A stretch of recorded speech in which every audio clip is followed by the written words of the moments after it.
GeM and jewellery export promotion council के अध्यक्ष विपुल शाह का मानना है कि ईरान इजरायल संघर्ष भारतीय हीरा निर्यातकों के लिए लाभदायक साबित हो सकता है।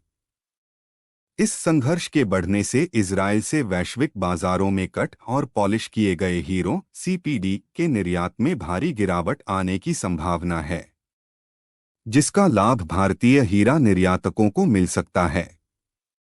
हालांकि इस संघर्ष का प्रभाव तेल की कीमतों पर भी पड़ सकता है, जिससे वैश्विक अर्थव्यवस्था को नुकसान हो सकता है और मांग पर असर पड़ सकता है। वैश्विक बाजार में कट और पॉलिश किए गए हीरों के निर्यात में इजरायल और भारत प्रतिस्पर्धी हैं। ऐसे में इजरायल से आपूर्ति में कमी आने से भारतीय निर्यातकों को फायदा हो सकता है, ऐसा व्यापारियों का मानना है। अमेरिका और चीन भारत और इजरायल से हीरे आयात करने वाले प्रमुख देश हैं। इजरायल से भारत में आने वाले कच्चे हीरों की आपूर्ति पर भी असर पड़ने की संभावना है, जिससे भारतीय निर्यातक अपने स्टॉक में कटौती कर सकते हैं। इस वर्ष के पहले 7 महीनों में इजरायल के हीरे के निर्यात में 1/3 की कमी आई है, और यदि यह भूराजनीतिक तनाव जारी रहता है तो इसमें और गिरावट हो सकती है। दूसरी ओर चालू वित्त वर्ष 2025 के पहले 5 महीनों अप्रैल से अगस्त में भारत से कट और पॉलिश किए गए हीरों का निर्यात 20% गिरकर लगभग $5.62 बिलियन पर आ गया है। विश्व में कट और पॉलिश किए गए हीरों के निर्यात में इजरायल 5वें स्थान पर है, जबकि भारत सबसे बड़ा निर्यातक है। विपुल शाह का कहना है, यदि इजरायल से वैश्विक बाजारों में कट और पॉलिश किए गए हीरों की आपूर्ति में कमी आती है तो इससे भारत को यह लाभ मिलेगा कि निर्यात में गिरावट को रोका जा सकेगा। उन्होंने आगे कहा, हालांकि हम मध्य पूर्व में शांति की कामना करते हैं ताकि वैश्विक अर्थव्यवस्था पर इसका कोई नकारात्मक प्रभाव न पड़े। भारत में 2024 में रत्न और आभूषण बाजार मजबूती से आगे बढ़ रहा है।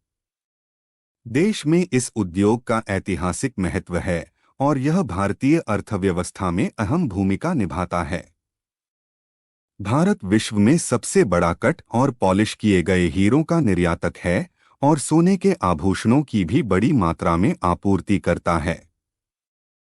2024 में भारतीय रत्न और आभूषण बाजार के तेजी से बढ़ने के पीछे कई कारण हैं, जिनमें बढ़ती मांग, वैश्विक बाजार में प्रतिस्पर्धात्मकता और आधुनिक तकनीक का उपयोग प्रमुख हैं।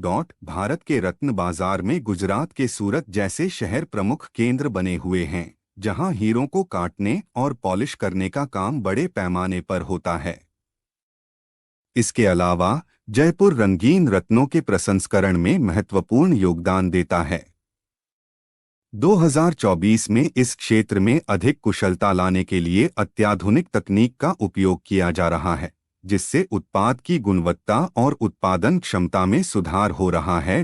हालांकि भारतीय रत्न और आभूषण उद्योग कई चुनौतियों का भी सामना कर रहा है। इसमें कच्चे माल की कीमतों में उतार चढ़ाव और वैश्विक आर्थिक अनिश्चितता शामिल हैं, जिससे निर्यात पर असर पड़ सकता है। साथ ही अंतर्राष्ट्रीय स्तर पर प्रतिस्पर्धा भी एक चुनौती है। फिर भी भारत सरकार की ओर से निर्यातकों को समर्थन देने और कर में राहत देने की नीतियां इस क्षेत्र को स्थिर बनाए रखने में सहायक हैं। 2024 में भारतीय रत्न बाजार में मेक इन इंडिया और आत्मनिर्भर भारत जैसे अभियानों का भी प्रभाव दिख रहा है, जिससे न केवल निर्यात में वृद्धि हो रही है बल्कि घरेलू बाजार में भी मांग बढ़ रही है। 2024 में भारत का रत्न और आभूषण बाजार न केवल निर्यात में बल्कि घरेलू मांग में भी बढ़ोतरी देख रहा है। मेक इन इंडिया और आत्मनिर्भर भारत जैसे अभियानों ने उद्योग को मजबूती दी है। सूरत और जयपुर जैसे केंद्रों में हीरे और रंगीन रत्नों के प्रसंस्करण में आधुनिक तकनीकों का उपयोग हो रहा है, जिससे उत्पाद की गुणवत्ता बढ़ रही है। हालांकि कच्चे माल की कीमतों में उतार चढ़ाव और वैश्विक अनिश्चितता चुनौतियां बनी हुई हैं। इसके बावजूद भारत सरकार की नीतियों और कर में राहत के प्रयासों ने इस उद्योग को समर्थन दिया है, जिससे भारतीय रत्न बाजार अपनी प्रतिस्पर्धात्मकता बनाए हुए है और वैश्विक स्तर पर मजबूती से आगे बढ़ रहा है। 2024 में भारतीय रत्न और आभूषण उद्योग में तेजी का मुख्य कारण वैश्विक प्रतिस्पर्धा में मजबूत पकड़ और तकनीकी उन्नति है।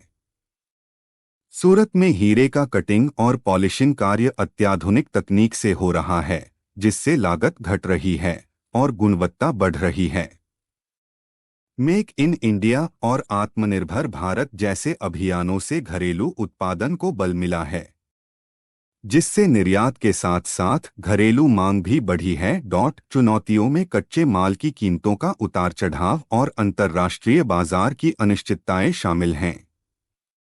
फिर भी सरकार की निर्यात प्रोत्साहन योजनाओं से यह क्षेत्र मजबूत बना हुआ है और भारत वैश्विक रत्न बाजार में अपनी अग्रणी स्थिति बनाए रखने में सफल हो रहा है।